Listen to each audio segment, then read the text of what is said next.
Hello, this is Father Daniel Kim, Maryknoll Missioner, and welcome to our daily Gospel reading and reflection. Today's Gospel reading is according to St. John, chapter 20, verses 24 to 29. Thomas, called Didymus, one of the 12, was not with him when Jesus came. So the other disciples said to him, "We have seen the Lord." But Thomas said to them, "Unless I see the mark of the nails in his hands, and put my finger into the nail marks, and put my hand into his side, I will not believe." Now a week later, his disciples were again inside, and Thomas was with them. Jesus came, although the doors were locked, and stood in their midst and said, "Peace be with you." Then he said to Thomas, "Put your finger here and see my hands, and bring your hand and put it into my side, and do not be unbelieving, but believe."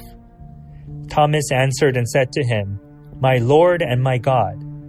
Jesus said to him, "Have you come to believe because you have seen me? Blessed are those who have not seen and have believed." The Gospel of the Lord. Praise to you, O Lord Jesus Christ. Today the Church celebrates the feast of St. Thomas the Apostle, also known as Doubting Thomas. Tradition has it that St. Thomas traveled as far as to India to preach the gospel, and to this day he is regarded as the patron saint of that country. A tremendous turnaround for someone who holds the moniker Doubting Thomas. And as we hear from St. John today, St. Thomas publicly stated that he won't believe Jesus was resurrected from the dead unless he sees and touches the wounds of Christ.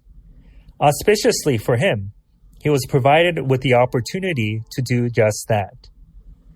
And through Doubting Thomas, as well as the other motley members of Jesus' apostles, that we are able to see our own doubts, fears, greed, pride, and weaknesses, not for the purposes of seeing ourselves hopeless to change, rather the opposite, to find encouragement that even a coward like St. Peter, a hardliner like St. Simon the Zealot, ambitious brothers like Saints James and John, a persecutor like St. Paul, and even a doubter like St. Thomas, that despite their shortcomings can become tremendous instruments of God.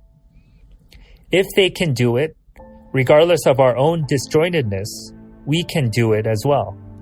The only requirement is that we have an open heart and not give up like Judas the Iscariot. And in God's own perfectly designated time, we too will glorify God and do works pleasing to Him. Thank you for listening to today's Gospel reading and reflection. Please be sure to tune in again tomorrow. Have a blessed and saintly day.